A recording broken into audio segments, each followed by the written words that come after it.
Nah, ya misalnya tadi juga udah ditawarkan Dokter Bagas ya, kalau misalnya memang nanti membutuhkan tambahan seperti itu, sebenarnya dari Pusat Perilaku dan Promosi Kesehatan itu juga kami membuka beberapa pelatihan sebenarnya. Jadi bisa kalau misalnya nanti ternyata hanya yang rumah sakit Sarjito saja yang membutuhkan pelatihan, nanti bisa kontak kami yang memang nanti kami carikan untuk narasumbernya seperti itu. Misalnya kami harus ke sana itu juga bisa. Nah, untuk harga nanti bisa nego dengan saya.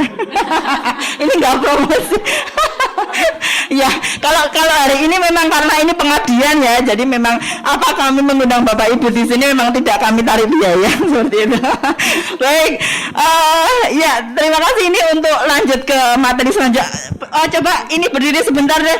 Ini masa ini ya dari tadi duduk terus. Rekomendasi WHO itu ternyata 30 menit ya, setiap 30 menit harus melakukan gerakan. Nah, ini sehingga kalau misalnya misalnya dari tadi pagi jam berapa tadi, jam 8:30 ya, sampai sekarang sudah 10:30, ini tidak berdiri kaku semua ya.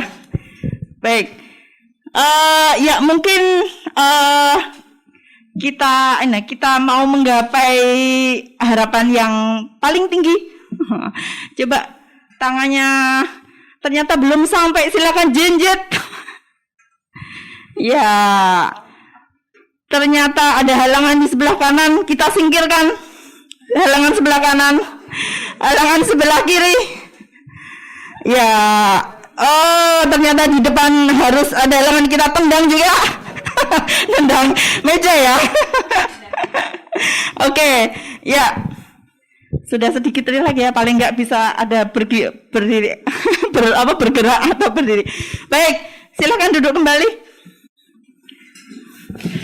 Ya, untuk materi selanjutnya, nah ini mungkin Bapak Ibu tidak asing ya, karena beliau memang pakar dalam video ya, biasa pembuatan video. Beliau adalah project manager di InaHealth TV ya, punyanya FKKMK, yang memang sekarang baru naik-naiknya seperti itu, dan beberapa kali sudah menjuarai di Indo HCF ya. Nah ini project manager eksekutif bahkan ya, jadi pakarnya ada di sini. Silahkan nanti bisa bertanya, dan kalau misalnya itu tadi ya nanti ternyata kok kurang, ya jelas kurang, ini waktunya cuma saya kasih waktu 45 menit ya, ini pemantik saja. Kalau misalnya nanti butuh lebih lanjut untuk pelatihan, nanti juga bisa kontak kami seperti itu. Silahkan Mas Wisaksono Adi. Nah ini panggilan kesayangannya Dimas seperti itu saya nggak tahu dari mana itu ya Dimasnya, tapi nama benerannya Wisaksono Adi seperti itu. Silakan Mas Dimas ya untuk waktunya. Baik, selamat pagi Bapak Ibu, apa kabar? Ini ada beberapa yang saya kenal di sini dari RSA, sering kerjasama, ada Mas Imam juga. Sarjito, ini dari Sarjito, ini dari SUD. Oke, baik. Semoga kita bisa kerjasama Bu dengan InaHealth, karena selama ini baru RSA yang kerjasama. Oke, baik.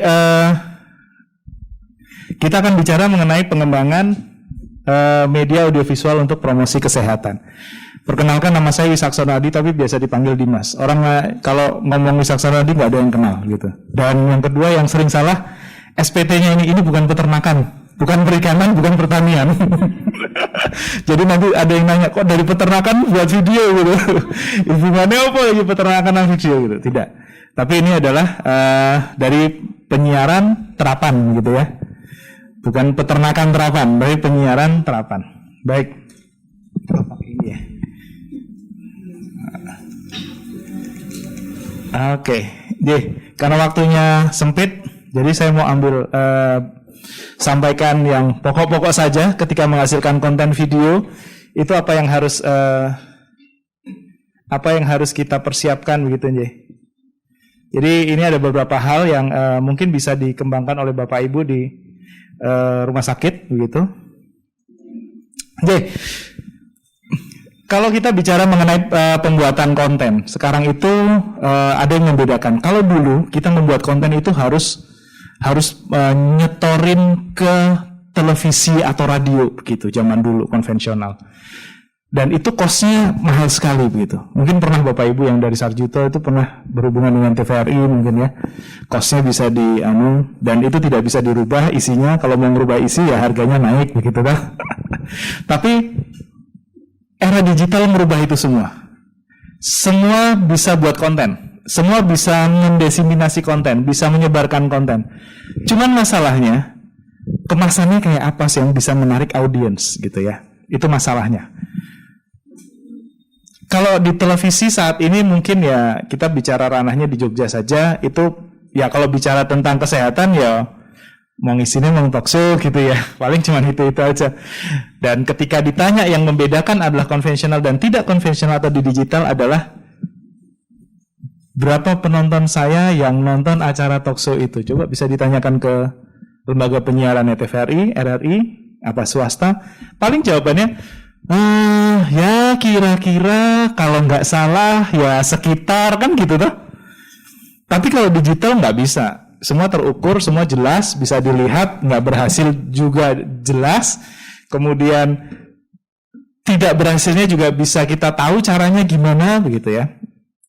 Nah ini ada beberapa hal yang kami coba bisa sharingkan ke Bapak Ibu seperti yang Ina Health buat begitu.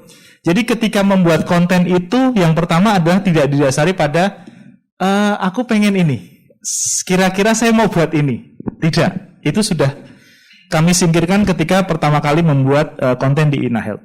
Semua sudah terukur menggunakan tools yang sudah ada gitu ya. Yang pertama adalah kita belum masuk toolsnya, nanti saya kasih toolsnya yang gitu ya, powerful. Tapi kata Mbak Tuti nggak sekarang ya. Selanjutnya ya, jadi mohon maaf. Tapi kayak saya kasih nanti. Gitu. Ya kan dipantik dulu kan Mbak Tuti gitu ya.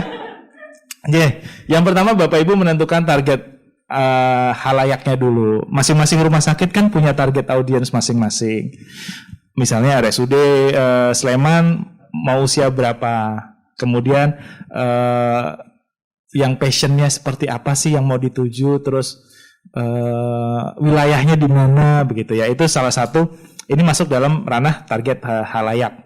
Mohon maaf saya cepet-cepet aja ya, karena waktunya nggak lama, nanti kita lebih banyak ke diskusi enak gitu. Kemudian ini memang ditujukan untuk pembuatan konten audiovisual di ranah digital begitu ya, bukan ranah konvensional yang terestrial. Terestrial itu pakai frekuensi, pakai antena gitu. Nggak mungkin, costnya terlalu mahal.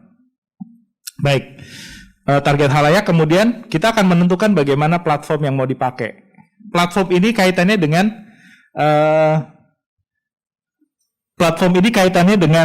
kita mau bermain di mana, di YouTube kah, di TikTok kah, di Snack Video kah, atau di ranah Facebook kah, gitu ya.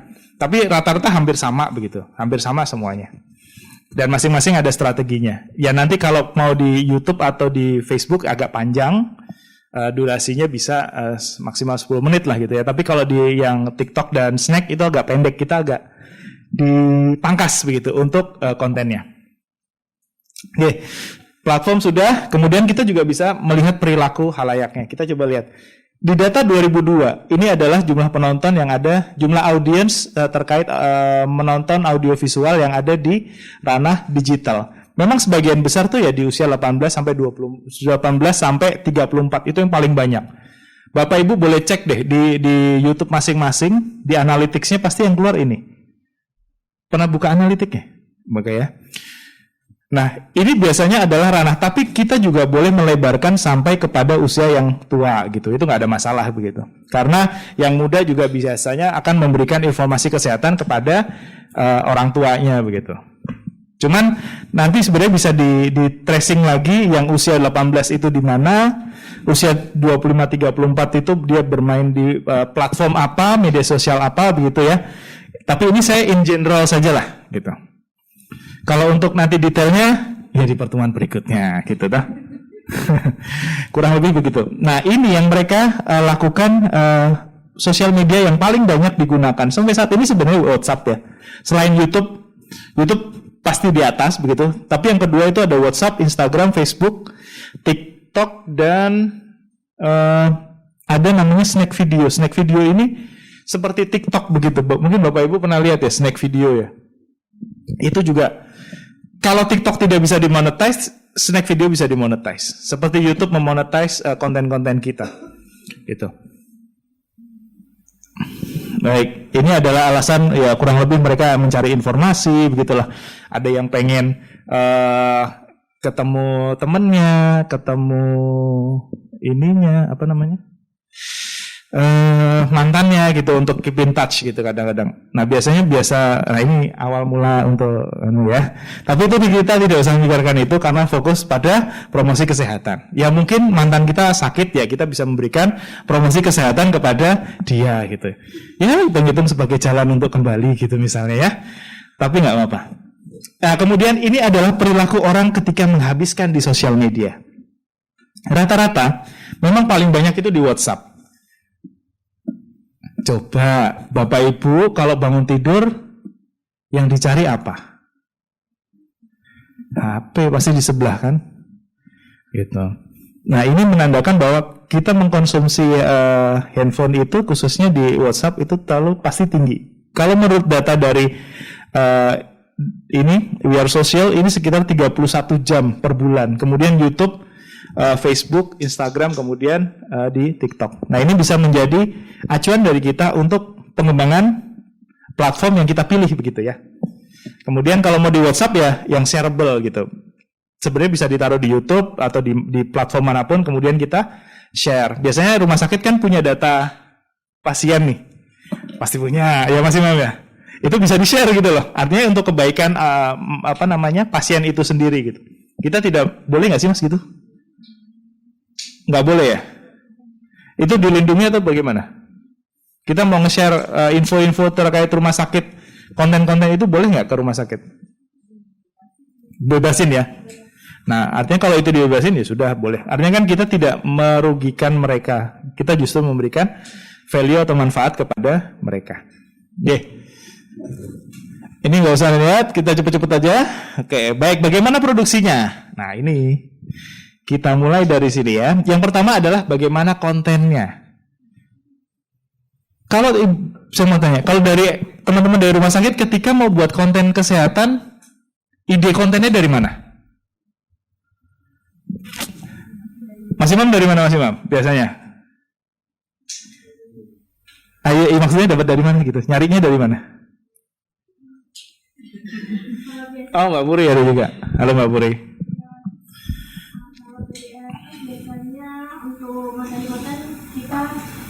Isu terkini, isu Islam.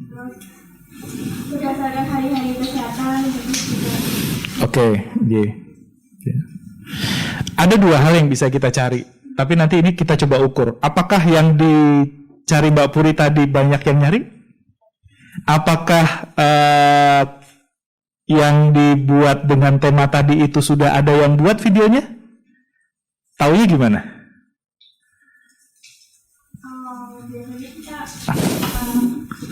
Kita melihat berita kan Mas yang kadang cuma cerita yang misalkan ada yang buat belum gitu. Dari kadang nggak cuma instansi rumah sakit ya yang bikin artikel atau apa tentang penyakit itu. Sebenarnya kan dari berita kan juga udah banyak. Ya baik, gitu ya. Tapi kita nggak tahu berapa banyak yang buat. Satu itu, yang perlu kita tahu adalah berapa banyak konten, kita ngomongnya konten creator gitu ya, baik itu instansi atau perorangan. Berapa banyak konten creator yang buat video itu, yang sudah ada di YouTube misalnya begitu, yang paling banyak.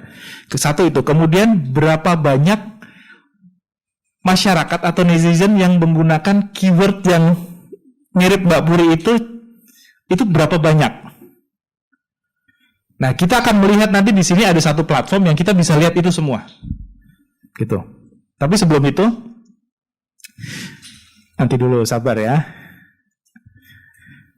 Oke, kemudian kita kepada identifikasi calon audiens sudah, kita menentukan ide. Ide ini bisa didapat dari mana saja. Hari-hari kesehatan bisa, kemudian dari isu terkini bisa, tapi isu terkini kan bisa dipecah lagi. Tahu cara mencahnya? Nanti kita lihat cara mencahnya. Nah, oke, bisa dari Google. Ini umum biasa, kita bisa cari searching di sini ya. Tinggal masukin penyakit jantung banyak gitu ya. Tapi kita nggak tahu jumlahnya berapa. Ini kita belum mengukur Yang kedua adalah ini yang saya maksud. Udah pernah buka ini? Ini adalah kita hanya memasukkan misalnya ya. Saya nggak punya ide nih. Saya nggak punya ide. Saya cuma punya keyword. Sebenarnya saya bisa buka di sini nggak ya? Saya cuma punya. Aku cuma ngertinya tuh gaya hidup sehat itu tok gitu loh. Aku nggak tahu nih mau buat apa dengan gaya hidup sehat gitu. Aku nggak ngerti. Aku mau buat gaya hidup sehat yang mana ya gitu ya. Misalnya seperti itu. Dia akan memecah ini menjadi beberapa tema. Ini kelihatan ya kanan kirinya. Ini akan dipecah sama dia. Ini saya masukkan misalnya kesehatan gigi. Saya cuma punya tahu cuma kesehatan gigi. Tapi saya nggak tahu mau kesehatan gigi itu yang mana yang mau saya ambil gitu. Dia akan memecah menjadi beberapa hal. Apa yang dimaksud kesehatan gigi, dia akan pecah lagi. Ini sebenarnya bisa dipecah-pecah. Plus ini bisa dibuka gitu. Nah ini yang akan kita ukur sebenarnya. Ini kan udah dapat ide. Oh berarti kalau kesehatan gigi tuh saya bisa pilih kira-kira vitamin apa yang baik untuk gigi misalnya gitu. Nah di Ina Health pekerjaan produser ketika nganggur dia mainan ini. Gitu. Ketika nggak ada syuting kerjaannya ini, gitu ya. Kemudian dari sini kita akan mengukurnya menggunakan bentar, belum kesana dulu. Konten sudah ya, kita sudah dapat ya.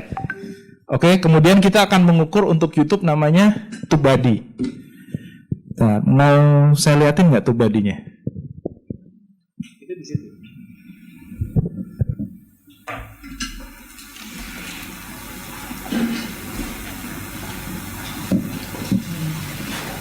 Saya dari sini aja ya.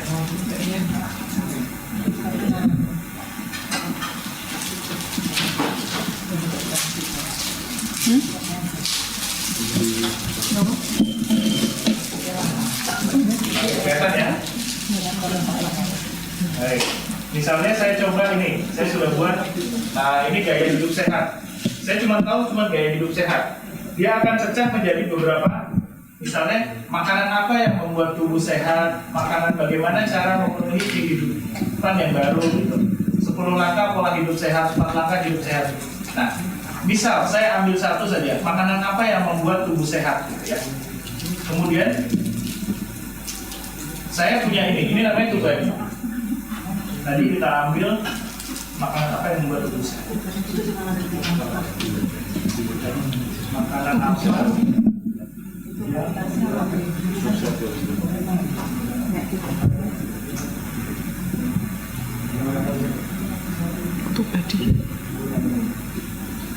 Nah, di sini terlihat bahwa wah, excellent. Itu poinnya adalah excellent di situ. Kita bisa lihat bahwa searching volumenya bagus, hijau, itu kan hijau. Kemudian competitionnya juga bagus, nggak ke arah merah, masih di arah kuning. Cuman videonya banyak di sana, nggak apa-apa. Artinya ketika kita bersaing menggunakan ini, menggunakan tagline keyword ini, kita masih bisa bersaing gitu. Artinya ada penonton banyak di sini. Saking banyaknya penonton sampai dia keluarin insufficient data nggak bisa ini. Karena orang mencari konten ini banyak. Coba kita lihat dengan tema yang lain. Ada usulan tema, Bapak Ibu. Kita coba ukur. Monggo dari RS Sarjito. Apa? Ada usulan keyword. Kita mau lihat. RSUD Sleman. Nyeri serangan jantung. Apa? Apa ya? Nyeri dada pada serangan jantung. Nyeri dada.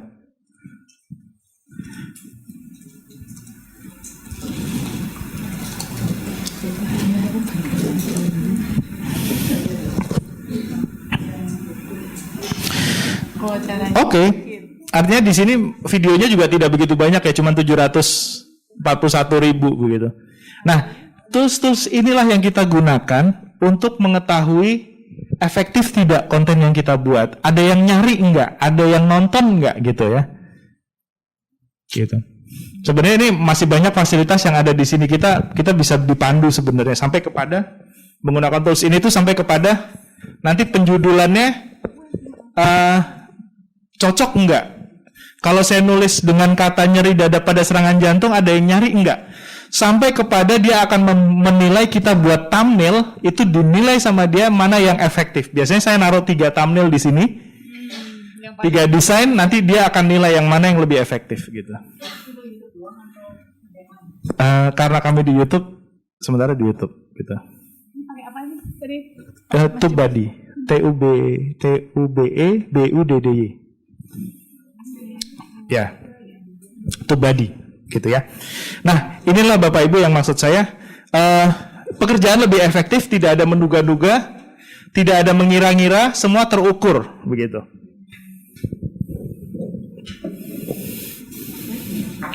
Oke, aman ya? Dah, kita kembalikan lagi.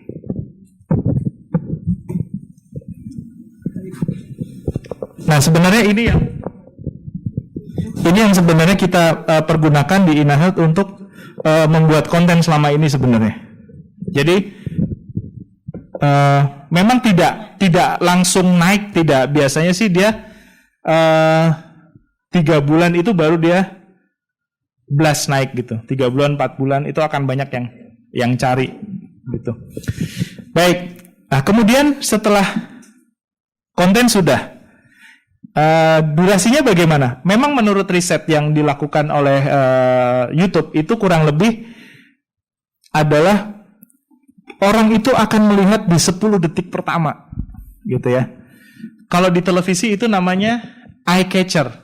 Eye catcher-nya kayak apa? Kalau di radio itu namanya ear catcher. Ear catcher-nya itu di 10 detik pertama, bahkan di 4 detik pertama. Makanya ketika di 10 detik pertama, kalau misalnya Bapak Ibu memunculkan misalnya dokter menjawab misalnya begitu ya, itu kita nyari kata-kata yang bisa membuat audiens penasaran. Misalnya. Itu diambil, dikunci, ditaruh di depan. Jangan judul di depan, gitu ya. Jangan judulnya. Orang nggak mau lihat judulnya. Gitu. Tapi itulah yang namanya eye catcher itu. Eye catcher fungsinya adalah untuk memancing audiens semakin penasaran gitu. Jangan dibagusin malah apa tuh namanya? Kalau kita sih ngomongnya bumpernya yang bagus-bagus gitu. Enggak perlu itu. Bumper tuh nggak perlu bagus dan nggak perlu panjang-panjang gitu. Saya sering lihat dari rumah sakit tuh malah itu yang dibagusin gitu. Itu sebenarnya nggak ada fungsinya gitu.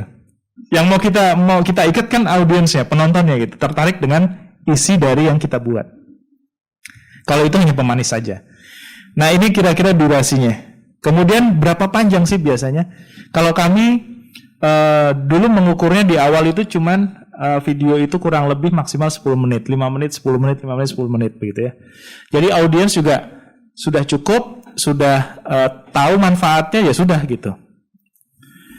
Berbeda kalau podcast lain cerita lagi itu.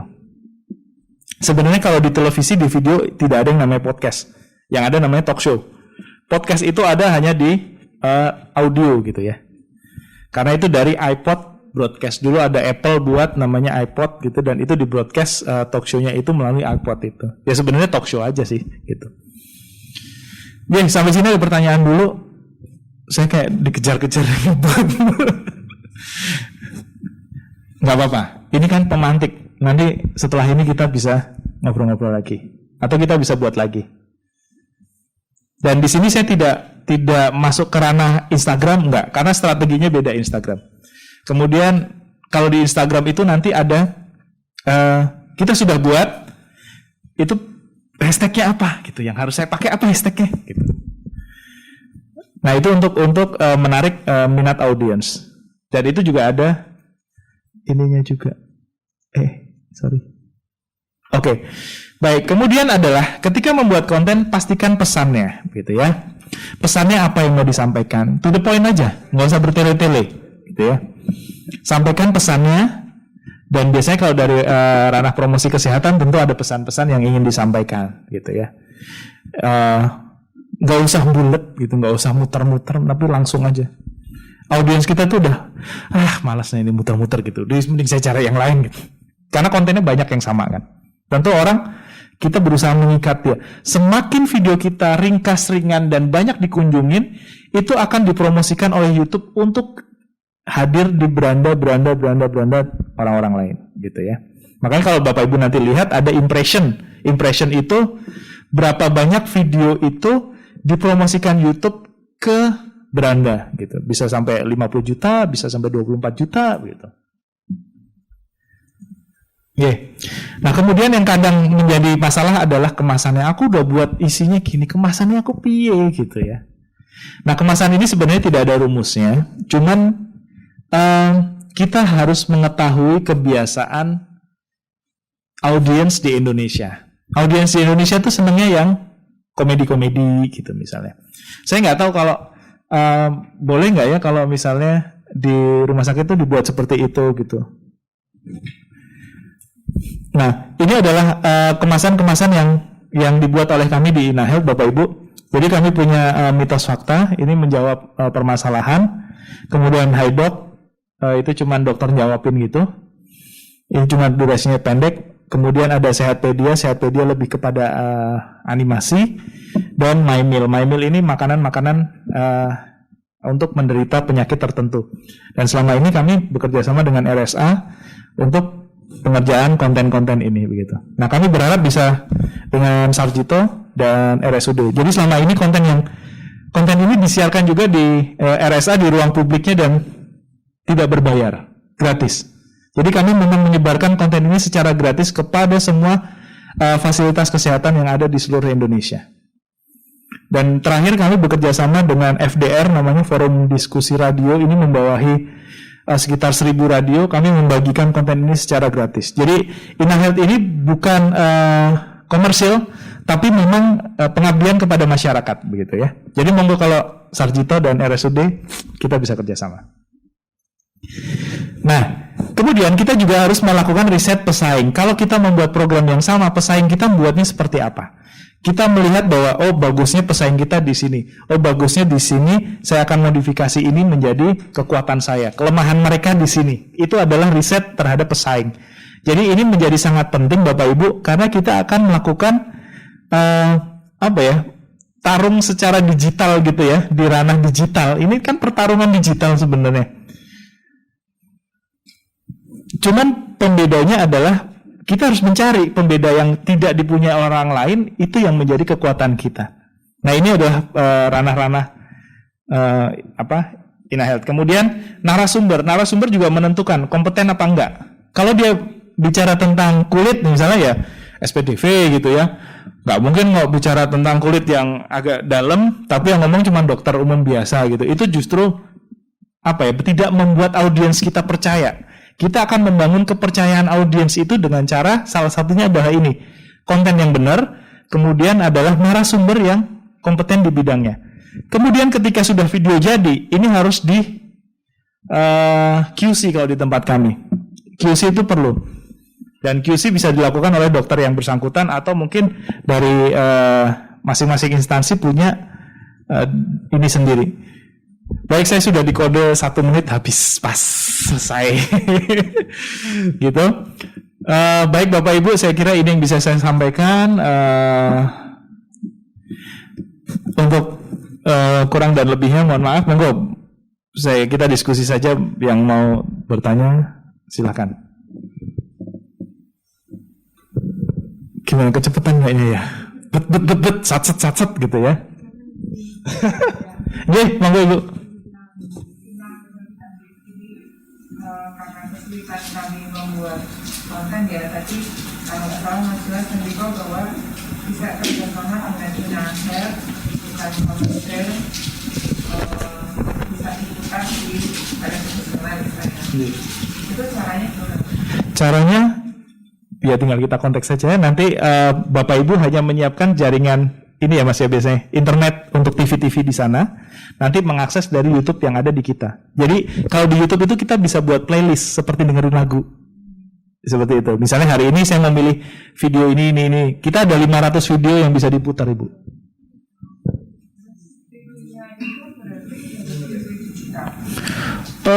Nggak harus, yang penting TV-nya terkoneksi dengan internet. Misalnya ada satu laptop mau koneksi ke TV begitu, itu boleh juga. Atau nanti itu secara teknis saja nanti kita bicarakan di mana teknisnya nih, banyak banget modelnya. Kalau di RSA gimana Mas modelnya Mas?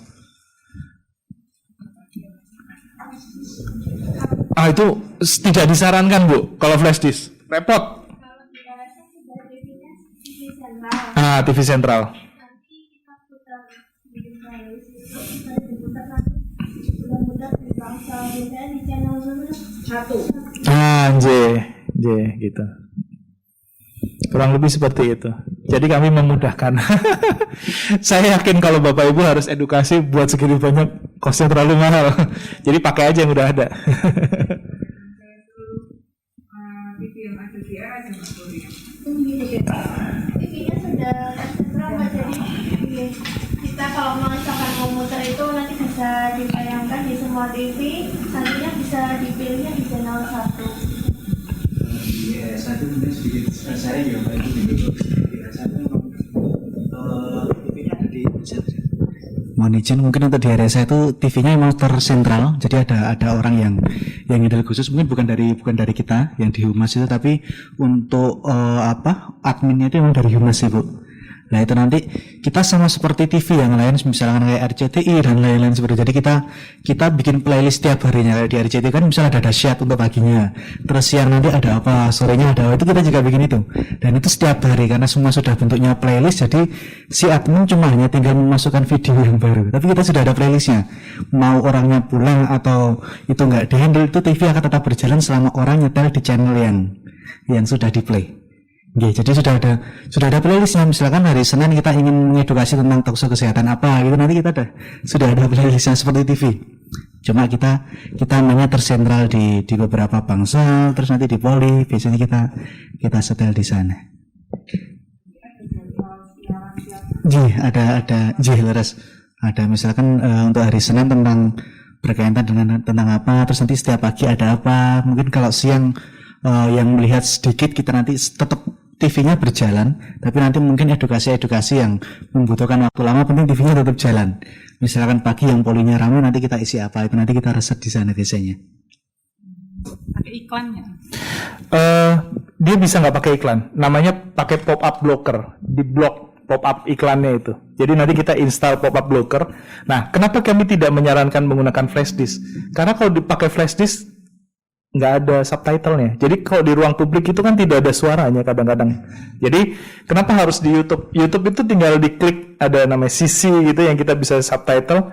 Jadi masyarakat juga bisa lihat itu begitu. Sementara kalau kami, karena SDM kami terbatas, kami tidak membuat subtitle itu, Ibu, begitu. Subtitle kan buatnya agak lama ya, makan waktu gitu. Sementara YouTube udah ada fasilitas itu, ya udah itu aja lah gitu. Kenapa kami prefer menggunakan YouTube? Pertama itu. Jadi ketika harus menghilangkan suaranya di tempat publik itu tulisannya udah ada gitu. Dan itu sudah kita koreksi semua tulisannya. Wah, bayarnya berapa Mbak Tuti? Enggak bayar. Enggak.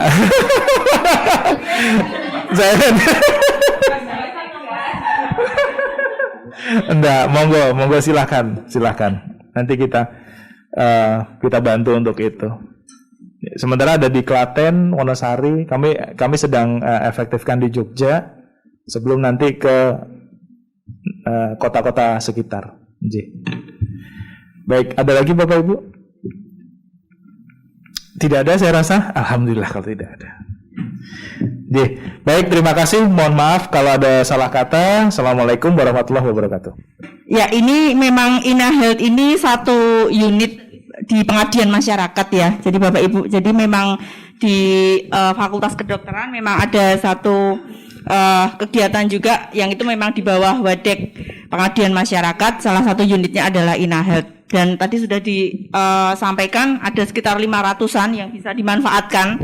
Itu kalau buat aja memang itu biayanya luar biasa ya. Satu video aja mungkin bisa dibayang. Ya ini tadi mungkin memang yang disampaikan Mas Dimas mungkin ya hanya memang sedikit sekali ya. Kebetulan memang dari Pusat Perilaku dan Promosi Kesehatan kerjasama dengan InaHealth itu juga kemarin kami sempat nge-share juga ya ke beberapa rumah sakit, karena minggu depan kami sebenarnya akan mengadakan pelatihan juga Itu sebenarnya mungkin kupas tuntas ya tentang promosi kesehatan di sosial media seperti itu, yang itu memang berbayar. Kalau itu jadi ya mungkin untuk di Jogja kemarin sih saya memang sudah dihubungi beberapa gitu ya, terutama dari dinas-dinas Mbak ini kalau di Jogja ternyata sangat mahal gitu ya sebenarnya. Tapi ya mungkin maksudnya kami ingin mencoba sebenarnya, karena di situ juga akan kami hadirkan beberapa pakar terkait dengan untuk konsep promosi kesehatannya ya. Jadi beliau-beliau dosen seperti itu, termasuk nanti ada pendampingan praktek seperti itu. Jadi kemarin kebetulan memang yang mungkin yang bisa untuk ada alokasi dana itu baru yang ada di luar Jogja. Jadi nggak apa-apa, nanti mungkin tahun depan mungkin ya. Tahun depan mungkin kalau misalnya memang karena memang itu nggak bisa hanya sehari itu mungkin kurang bisa kemudian mendalami seperti itu. Sehingga memang untuk pelatihan ini kemarin memang kami menjadwalkan 3 hari seperti itu untuk pelatihan ini. Baik, terakhir ya, ini masih ada satu sesi terakhir yang tadi sudah audiovisual. Nah, nanti kan masalahnya kalau misalnya ternyata kemarinnya Bu Siwi sudah Dr. Naswi sudah menyampaikan ternyata promosi kesehatan nggak hanya ke pengunjung, tidak hanya ke pasien, tapi bagaimana mungkin juga orang di dalamnya, mungkin tenaga kesehatan di dalamnya, dan itu kemarin memang menjadi concern dari Kementerian Kesehatan. Silakan itu dipikirkan juga untuk orang-orang dalamnya gitu. Jangan-jangan membuat orang-orang sehat tapi yang untuk orang-orang dalamnya bagaimana. Nah, itu kadang-kadang kalau video nanti mantengi mata itu kan terus kerjanya gimana. Nah, itu mungkin akhirnya bisa lewat audio. Nah, ini kita akan hadirkan untuk praktisi di audionya, bagaimana sih sebenarnya pengembangan audio untuk mendukung promosi kesehatan seperti itu. Kami panggilkan, ini ada Mbak Nigalo Purwanti yang memang beliau mengelola di Raisa Radio ya. Jadi Fakultas Kedokteran juga punya, selain ada Inahealth TV juga ada Radio Indonesia Sehat seperti itu. Itu monggo nanti Mbak Galuh bisa sharing apa yang kemudian bisa dimanfaatkan. Nah, nanti video punya, audio punya komplit gitu ya. Berarti enggak pulang itu sudah bawa banyak banget nanti sebenarnya. Gitu ya Mbak. Silakan Mbak Galuh. Terima kasih banyak atas kesempatannya Bapak Ibu. Selamat siang semuanya. Perkenalkan, saya Nigalo Purwanti. Memang saya dulu studi dari psikologi tapi senang main-main di media. Tadi waktu Mas Dimas tadi masuk, keren banget ya. Dia membicarakan tentang bagaimana coba lihat dari media televisi. Coba kelebihannya apa? Media digital apa? Coba tanya ke TVRI. Kebetulan saya main-main di TVRI Bapak Ibu. Dan dari situ saya main-main di media, baik di televisi, di radio komersil, dan sekarang main-main di media digital, Radio Indonesia Sehat. Kita bisa melihat plus minusnya dari kita di televisi atau di radio, kan masih ada ya Bapak Ibu, talk show di radio, masih mengunjungi radio ke sana. Tetapi kan kita tidak tahu apakah talk show itu didengar banyak orang ataukah tidak, begitu nggih? Tapi kalau kita di digital, kita bisa tahu dan bisa mengevaluasi. Itu kelebihannya. Jadi izinkan saya untuk berbicara sedikit mengenai bagaimana pengembangan media audio untuk promosi kesehatan. Memang audio sama visual ini nggak bisa dipisahkan nih, seperti aku dan kamu gitu ya. Ini dia media audio, Bapak Ibu. Media audio itu adalah media dengan pesan yang disampaikan atau dituangkan ke dalam simbol-simbol yang sifatnya auditif. Artinya auditif adalah melibatkan telinga, pendengaran. Nah, ada berbagai macam platform yang bisa, produk audio yang bisa kita nikmati. Kalau sekarang lagi boomingnya podcast. Tadi betul kata Mas Dimas, sekarang podcast ada di YouTube. Sebetulnya itu bukan podcast, tetapi talk show. Podcast, audio, nah musik, lalu juga di rumah sakit masih pakai pengeras suara gitu ya. Itu juga bentuk produk dari audio. Next. Nah, beberapa karakteristik media audio yang bisa kita ketahui, yang pertama adalah tentunya jangkauannya lebih luas. Ketika kita memakai produk audio, televisi besarnya paling besar seberapa Bapak Ibu? Paling ya besar tapi nggak bisa seluruh ruangan ya. Kecuali rumah sakit itu punya budget yang besar, bisa ditempel TV di mana-mana. Namun memang audio dan video ini tidak bisa dipisahkan. Ketika video itu tertampilkan di televisi, volumenya kita besarkan, audionya sampai mana-mana. Itu kelebihan dari audio. Makanya audio dan visual tidak bisa dipisahkan. Lalu pesan atau programnya itu dapat diputar kembali. Apalagi sekarang ada platform-platform yang bisa kita manfaatkan. Tadi ya, ada YouTube juga bisa, Spotify sekarang, Google Podcast dan sebagainya. Dan dapat mengembangkan daya imajinasi dan juga merangsang partisipasi aktif pendengarnya. Aktif kenapa? Karena sifat-sifat audio itu seperti ini. Kayak kita baca novel Bapak Ibu.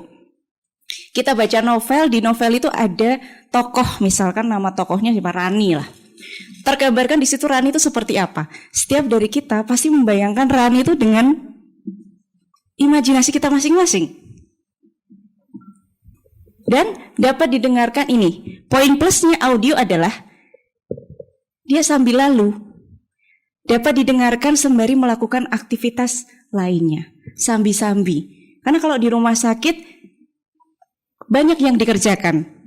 Orang mungkin nunggu antri sambil ngantuk, sambil sandaran gitu juga. Dia nggak butuh banyak fokus untuk menikmati produk audio. Kalau saya boleh tanya, kalau di produk-produk audio dari rumah sakit ini seperti apa ya Bapak Ibu? Mungkin yang masih sampai sekarang sudah punya produk audionya? Di Sarjito mungkin ada Bu? Produk audionya seperti apa? Terima kasih. Kami punya produk audionya Radio Suara Sehat, tapi untuk saat ini terbatas via streaming saja, jadi bisa dinikmati oleh teman-teman melalui Simetris karena kami punya sistem untuk informasi rumah sakit itu di Simetris itu bisa diklik atau bisa melalui streaming. Kemudian tapi belum seperti pengeras suara yang di mana-mana denger gitu, cuman jadi untuk radio komunitas ya. Betul. Jadi untuk dinikmati teman-teman di staff gitu. Staff Bu sebenarnya untuk siapa saja untuk boleh. Siapa saja. Cuman untuk accessibility untuk pasien kan kalau nggak tahu cara, kalau dia belum pendengar itu kan nggak tahu caranya ya nggak bakalan bisa dengar gitu. Jadi bukan yang terus di lorong-lorong akan dengar itu belum. Kita menuju ke sana tapi belum terrealisasi. Bu siapa? Satu dan lain-lain. Rini. Bu Rini, terima kasih. Ternyata ada yang pakai radio komunitas, namun juga kita flashback ke materi kemarin nggih Bapak Ibu, bahwasanya promosi kesehatan itu utamanya adalah di dalam dulu. Nah, sudahkah kita memanfaatkan ruang-ruang yang tersedia di sana secara audio yang tentu lebih luas gitu. Next. Nah, pertanyaannya sekarang adalah di era digital yang seperti ini, apakah media audio ini efektif? Efektif enggak Bapak Ibu? Kira-kira. Next, jawabannya adalah tergantung. Tergantung pada kualitas pesan atau kualitas produk audio yang dibuat atau disampaikan. Produk audio sekarang bisa digital atau non-digital. Non-digital kita bicara tadi soal bagaimana memanfaatkan pengeras suara. Digital kita bicara di platform digital yang sudah ada gitu ya. Jadi tergantung Bapak Ibu. Tergantung kemasannya itu seperti apa, menarik enggaknya gitu. Next. Nah, sebagai promotor kesehatan gitu ya, keyakinan atau belief bahwa informasi ini penting dan harus dibagikan, itu harus selalu kita bawa, termasuk pada saat masa produksi. Ketika kita meyakini informasi itu penting dan layak dibagi, kita akan berpikir bahwa piye carane. Lalu bagaimana membuat pesan ini agar menarik sehingga sampai ke telinga masyarakat? Tidak hanya sampai saja, tetapi yo sampai, yo menarik, yo sampai, yo bermanfaat dan indah didengar. Nah itu. Syukur-syukur nanti orang yang mendengarkan itu juga menyampaikan pesannya ke orang lain. Nah itu. Itu adalah tugas-tugas dari tim kreatif nih. Bagaimana membuat pesannya menarik dan sampai. Next. Dan ini moments of creativity takes place when the mind is at rest. Jadi pada saat masa produksi nih kita tahu tugas-tugas di promosi kesehatan tidak hanya produksi konten saja nggih Bapak Ibu nggih. Namun memang harus ada orang tersendiri untuk memproduksi ini. Dan kita memikirkan orang lain. Kira-kira kalau orang mendengarkan atau melihat ini tertarik enggak? Itu kan butuh ekstra fokus ya.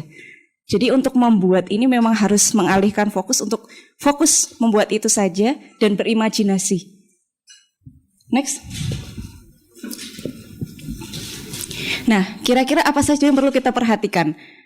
Tadi Bu Diah dan juga Mas Dimas juga menyampaikan bahwa durasi ini penting, maksimal, dan tidak semua konten itu bisa disampaikan di pengeras suara. 3-5 menit itu sudah cukup dan sudah memuat 5W 1H. Lalu sesuai targetnya dulu, kita mau menyampaikan ke siapa? Bunda-bunda kah? Ibu-ibu kah? Ibu-ibu kita breakdown lagi, ibu yang bekerja kah? Ibu hamil? Ibu rumah tangga, beda-beda. Remaja, lalu juga dewasa atau lansia, itu nanti kita upayakan. Lalu isi konten dan juga editing. Next, ini step-stepnya Bapak Ibu. Mirip-mirip seperti produksi video yang tadi disampaikan oleh Mas Dimas. Yang pertama adalah menentukan target dulu. Ini penting. Ini masuk di dalam kemarin kalau proses perencanaan Promkes pada saat perencanaan itu ya, masuk nih. Informasi mengenai target nih. Info mengenai target ini dibutuhkan untuk kita menyesuaikan bahasanya. Kalau kita misalnya bicara dengan remaja ya pakai bicara remaja.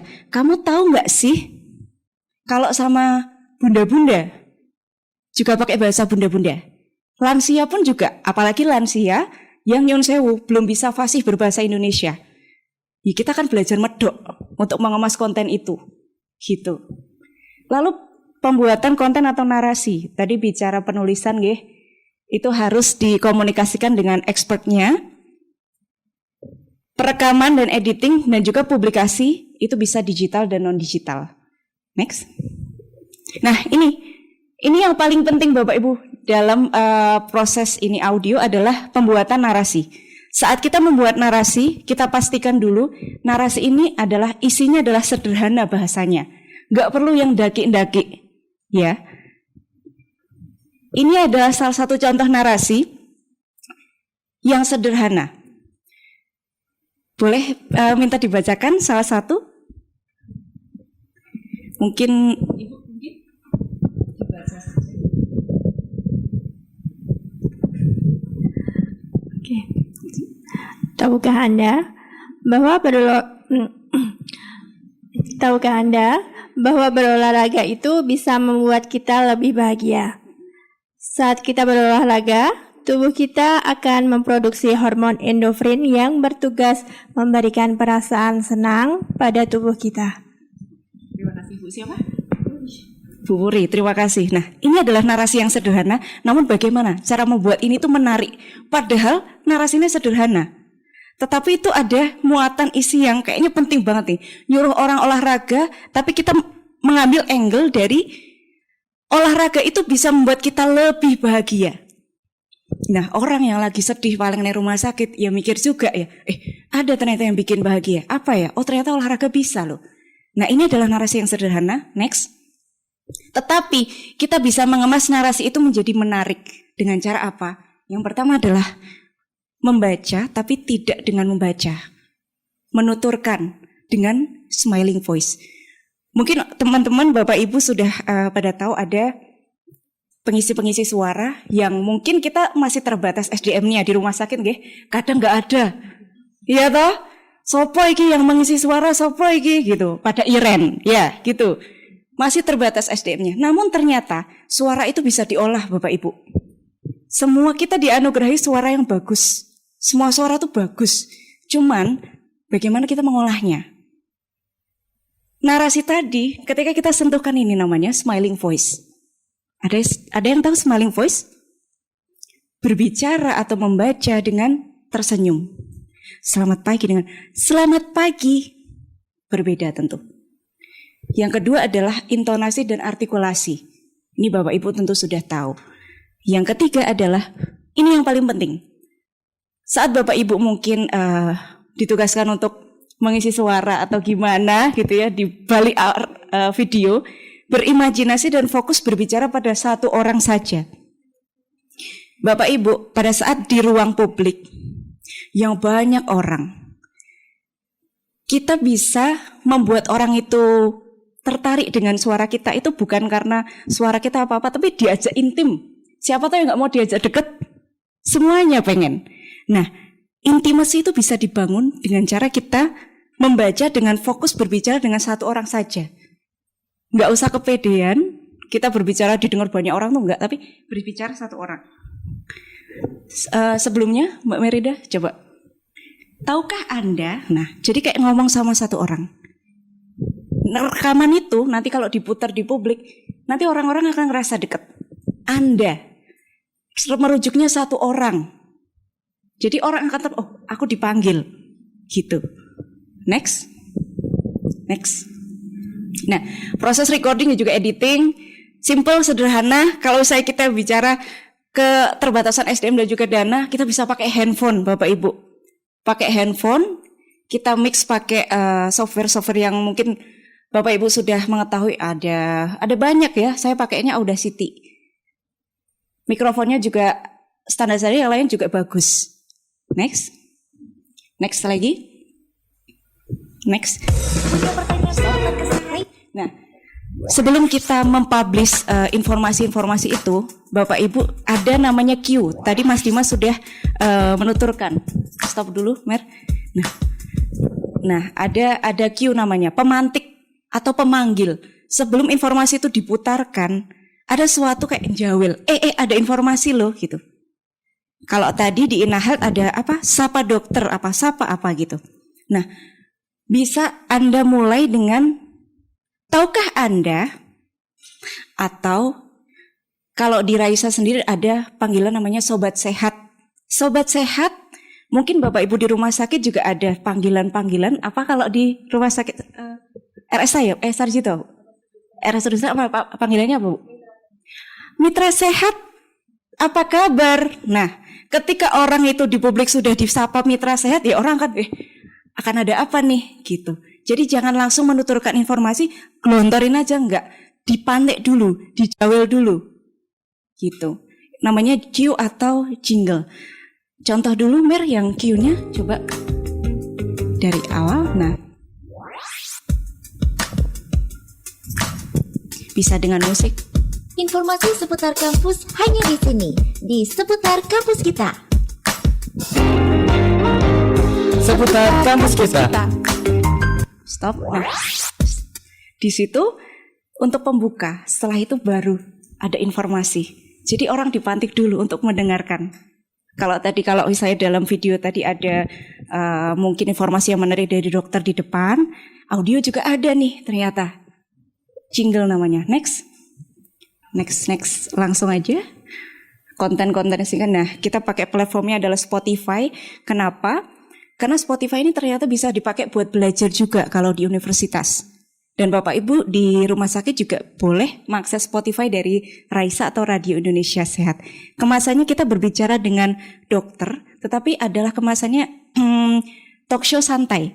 Jadi yang ditanyakan adalah pertanyaan-pertanyaan yang awam dan meminimalisir bahasa-bahasa yang tidak sederhana. Gitu. Next. Nah, saat kita publish di podcast di Spotify, karena tidak semua konten itu mampu diputarkan di publik, kita pakai teaser sebelumnya, Mer, untuk membuat orang penasaran. Ini untuk promosi di Instagram. Next, play. Bisa di play nggak? Jadi untuk memantik orang untuk ayo dengarkan ini gitu. Nggak bisa. Oke. Next. Nah, ini platform dari Raisa Radio, yaitu kita masih di Instagram itu untuk menginfokan. Jadi Bapak Ibu boleh, kita ada siaran rutin untuk bisa berbicara dengan pakar-pakar dan secara santai. Bapak Ibu boleh kalau misalkan mau mengikuti acara-acaranya. Next. Nah, ini sebelumnya. Nah, kita memakai website juga, dan di sini kita bisa mendengarkan secara live radionya, dan ini juga update apa yang sudah terpublish. Next. Dan ini adalah platform yang bisa Anda gunakan ketika Anda menggunakan audio, mengembangkan audio, bisa Google Podcast, YouTube, Spotify, Noise, dan juga Anchor. Jadi begitu Bapak Ibu, Anda bisa mengupayakan pengeras-pengeras suara minimal untuk dalam dulu. ke dalam dulu. Misalkan Anda bisa membuat, saya jadi kepikiran, membuat segmen namanya Sapa Sehat. Saya menyapa semuanya sehat. Nah itu diputar aja misalkan 2 hari sekali. Untuk staf saja itu sudah cukup. Kayak gitu. Itu bisa mulai dengan cara yang sederhana. Dan itu bisa menarik juga kalau misalkan Bapak Ibu bisa berbicara dengan pakar-pakar. Next. Nah, creativity is all about connecting the dots. Kita kembali deh. Bapak Ibu sudah punya banyak sebetulnya. Akses untuk ketemu pakar-pakar banyak, tinggal bagaimana menggabung-gabungkan. Bapak Ibu kemarin waktu pandemi pasti banyak mengadakan webinar. Rekamannya masih ada, boleh dicuplik-cuplik untuk menjadi satu konten audio, lalu kita sisipkan tanya pakar, misal. Kita cuplik, dok, menurut dokter olahraga pakai masker itu boleh nggak sih? Sebetulnya kita bukan kita yang bertanya, tapi di webinar itu kita cuplik, kita tempelkan seolah-olah kita yang bertanya, gitu. Jadi memang semuanya itu all about connecting things. Kita bisa kok melakukan dengan cara yang sederhana. Kita tengok dulu kita punya apa, kita sudah punya banyak, dan tinggal main aja sisipin musik-musik biar nggak bosen, gitu. Karena mungkin tantangannya gini, kita di dunia kesehatan, wah wes bosen dengan informasi kesehatan itu saja. Kebosanan itu bisa menjadi modal. Gimana biar kita nggak bosen? Kalau kita nggak bosen, insya Allah orang lain juga nggak akan bosen. Jadi ke diri kita, kira-kira aku melihat kayak gitu bosen nggak? Webinar yang gitu-gitu aja panjang, matanya capek. Nah, gimana kita mengolah itu biar kitanya juga dengerin tuh enak gitu, kayak gitu. Oke, sepertinya cukup. Terima kasih banyak. Wassalamualaikum warahmatullahi wabarakatuh. Terima kasih Mbak Galuh ya untuk paparannya. Ini sudah dibagikan. Mungkin kalau misalnya ada yang mau bertanya gitu nggak apa-apa deh sambil mengerjakan postas. Kalau ada yang bertanya ke Mbak Galuh terkait dengan pengembangan audio tadi, ada? Dr. Retno. Ya. Ini beda topik nih Bu Tutik. Saya tertarik pelatihannya Mbak Galuh tadi yang intonasi itu loh. Kadang suara saya kan cempreng kayak gini. Nah itu ada nggak pelatihan yang dilakukan sama mungkin Bu Tutik kan manajer artisnya ya nih. Nanti boleh di spill infonya Bu Tutik atau dulu. Ya, baik. Ya nanti mau berlatih gitu ya, Dr. Runa ya. Oh ya. Bisa, ya ini kebetulan memang karena sebenarnya pengembangan untuk Radio Indonesia Z atau RAISA di FKKMK ini memang masih tergolong baru karena ini memang kemarin diinisiasi di masa pandemi ya. Jadi memang kalau untuk pelatihan, paket-paket pelatihan memang bisa nanti kami susunkan seperti itu. Misalnya memang yang dikehendaki misalnya terkait jadi pengolahan suara seperti itu ya. Nanti bisa kita coba untuk membuat satu ini ya paket-paket pelatihan gitu ya Mbak Galuh ya. Sudah siap tentunya loh Mbak Galuh ya. Nanti ada krunya seperti saya sebenarnya juga ingin kursus ini. Ya. Baik, terima kasih Dr. Retno dan mungkin Bapak Ibu ini sudah dihadirkan post-test karena kemarin ada pre-test, ini ada post-testnya seperti itu. Sebelum nanti workshop ini diakhiri, kami mohonkan itu untuk diisi dulu. Ya, dan juga nanti ada satu lembar evaluasi. Kami mau juga diisi. Untuk lembar evaluasinya tidak usah diberi nama. Untuk yang post-testnya, tapi mohon jangan lupa memberi nama, nggih.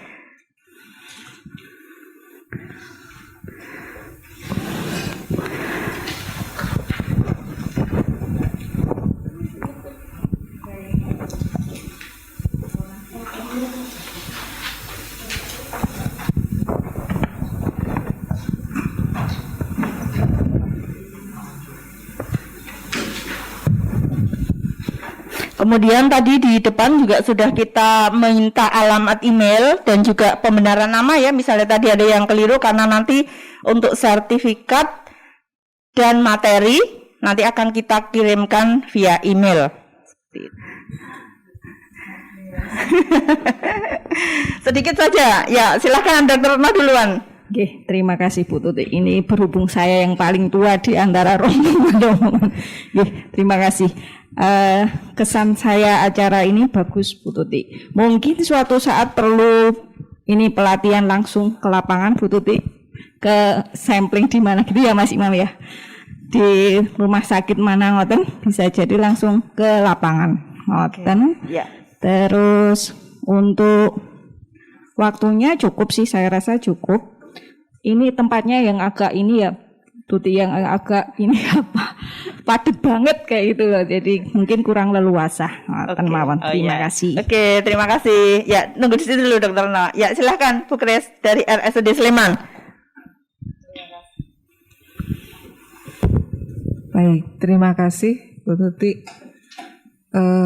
Saya mewakili PKRS RSUD Sleman mengucapkan terima kasih yang pertama karena setelah asesmen yang lalu permintaan kami dipenuhi. Dan seperti yang Dr. Retno sampaikan, kalau misalnya mau diambil sampling, kami mohon dimasukkan sebagai sampling untuk evaluasi pre dan post intervensi kayak gitu ya.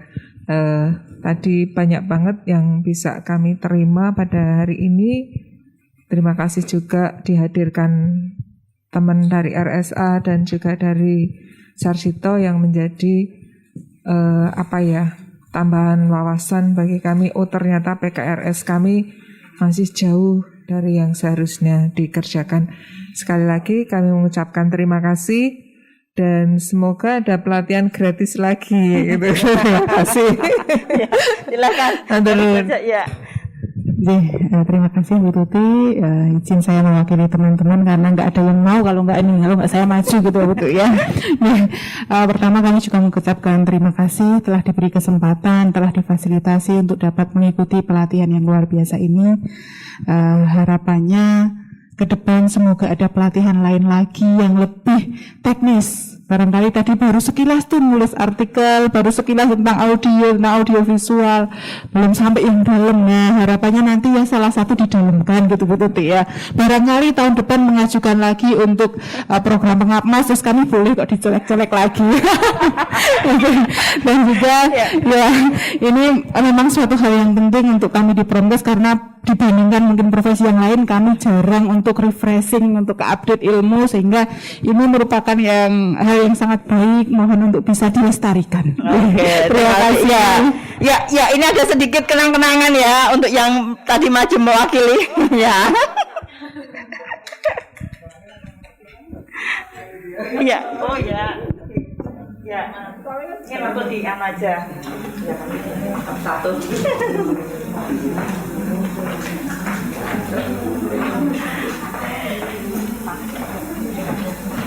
Ya, baik, silahkan bisa kembali ke tempat.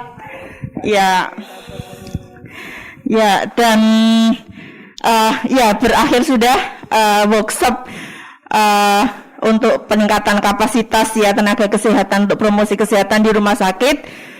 Kami mungkin dari tim pengabdian masyarakat Pusat Perilaku dan Promosi Kesehatan FKKMK UGM mengucapkan terima kasih ya untuk partisipasi dari Bapak Ibu semua dari 3 rumah sakit yang ternyata dari awal sudah luar biasa penerimaannya dan ternyata juga sampai workshop ini sudah luar biasa. Nanti mungkin kami masih ada satu lagi untuk melakukan monitoring ya atau evaluasi gitu, Mbak Iva, ada evaluasi mungkin nanti ya karena di akhir kegiatan seperti itu. Dan ya apa yang kami berikan selama 2 hari ini mungkin memang belum semuanya ya bisa memberikan apa yang waktu itu kami melakukan assessment di rumah sakit Bapak Ibu semua ya. Kami waktu itu juga sudah menyampaikan meskipun kami nanti belum bisa memberikan semua, paling tidak ada sedikit yang bisa kami berikan dan itu bisa membawa manfaat untuk rumah sakit Bapak Ibu seperti itu. Ini memang hanya di tataran awal dulu seperti itu. Memang belum kemudian sampai mendetail seperti itu. Jadi memang dan karena ini juga merupakan kegiatan pengabdian masyarakat seperti itu, mungkin juga masih tentu banyak kekurangan seperti itu. Itu mungkin kalau dari kami selama 2 hari ini bersamai Bapak Ibu di kegiatan workshop ini banyak kesalahan, banyak kekurangan, kami mohon maaf atas nama tim, dan mungkin karena dari Dr. Dia sebagai ketua juga tidak bisa rawuh, kami mungkin mohon izin untuk menutup. Kita tutup dengan berdoa ya. Kemarin kita buka dengan berdoa menurut agama dan kepercayaan kita masing-masing. Berdoa, kami persilakan. Cukup, terima kasih. Dan nanti sudah disediakan makan siang, silahkan kalau mau di dahar boleh, kalau mau di astakundur boleh. Kalau mungkin ada yang mau Jumatan, misalnya di dekat sini juga ada. Kalau misalnya masih bisa sampai ke rumah sakit lagi juga silakan. Dan nanti kami minta untuk ada sedikit tanda tangan untuk pengganti sedikit transport seperti itu. Itu ya dari kami. Saya akhiri. Assalamualaikum warahmatullahi wabarakatuh.